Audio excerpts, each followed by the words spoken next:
अस्सलाम वालेकुम, मैं हूं प्रोफेसर मसूद। आज मैं आपको उर्दू फर्स्ट ईयर ग्रामर का लेक्चर दूंगा।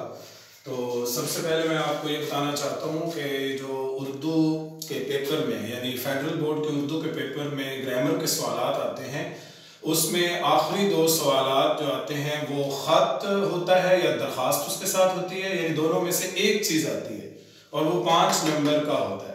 इसी तरह मुकालमा, उससे अगला सवाल होता है, आखिरी सवाल मुकालमा और उसके साथ या मुकालमा आएगा या रुदाद आएगी, इन दोनों में से एक चीज़ आएगी, लेकिन नंबर दोनों के 5-5 हैं।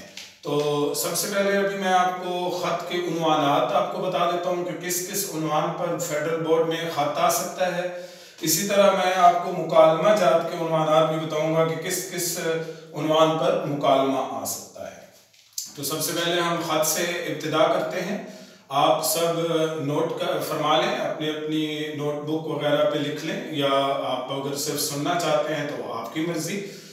सबसे पहला उन्वान है, छोटे भाई को बुरी सोहबत से बचने और पढ़ाई पर तवज्जो देने के लिए ख़त लिखना है। यानी छोटे भाई को ख़त लिखना है कि वो बुरी सोहबत से बचे, यानी बुरे लड़कों के साथ बैठना, जो जिनकी आदत बुरी हों, जो सिगरेट वगैरह पीते हों या ऐसी आदत में जिनका अखलाक अच्छा ना हो, उनसे दूर रहने और पढ़ाई पर तवज्जो देने की नसीहत करने वाला ख़त लिखना है। तो इसमें ये आपने मवाद लिखना है जो अभी मैंने आपको बताया।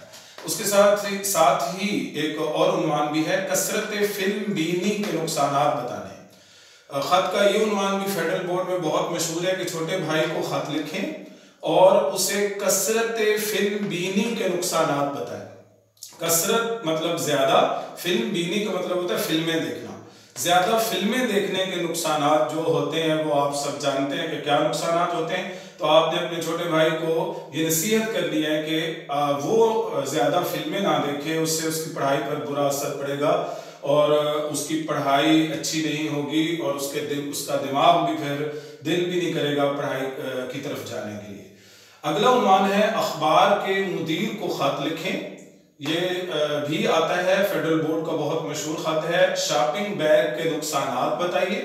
आपको पता है कि आजकल गवर्नमेंट ने भी मुहिम चलाई हुई है कि शॉपिंग बैग को तल्फ कर दे, वे नुकसान देते हैं, सेवरेज सिस्टम ख़राब हो जाता है, इसी तरह हर जगह गंदगी के ढेर नज़र आते हैं और माहौलियाती आलूदगी को भी ये जन्म देते हैं। तो अब एक और उन्वान है, ट्रैफिक के बढ़ते हुए मसाइल पर ख़त। ये भी अखबार के मुदीर को ख़त फेडरल बोर्ड में आता है, जिसमें ट्रैफिक जो आजकल बेहंगम ट्रैफिक है, हर जगह ट्रैफिक का रश नज़र आता है और उसमें जो एम्बुलेंस है वो फंस जाती है, रास्ते में रुक जाती है, लोगों की अमवात वाक़ हो जाती हैं और लोगों को स्कूल कॉलेज जाने में देर हो जाती है, या कोई पर्चा पेपर देने जा रहे होते हैं तो उनको भी देर हो जाती है। तो ट्रैफिक के बढ़ते हुए मसाइल पर ख़त भी फेडरल बोर्ड का हिस्सा है।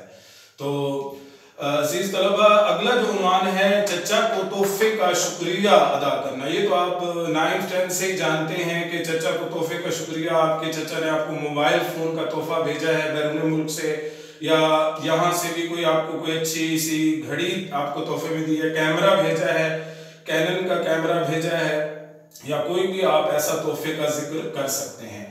अगला उन्वान है, वालिद साहब को तारीखी मुकामात की सैर का अहवाल बयान करें। आपने वालिद साहब को ख़त लिखना है और उनको हिस्टोरिकल जो प्लेसेस हैं यानी तारीखी मुकामात हैं उनकी सैर का हाल लिखना है कि पाकिस्तान में कहाँ कहाँ कौन सी तफरीही मुकामात हैं। हम कॉलेज की तरफ से गए, वहाँ की हमने सैर की, शाही कला देखा जैसे लाहौर में है, इसी तरह जो मुख्तलिफ मुकामात हैं, मीनार पाकिस्तान है, इसी तरह जो लाहौर के मुख्तलिफ किले हैं, बागात हैं, उनका जिक्र करना। तो ये आप अगला ख़त भी आपको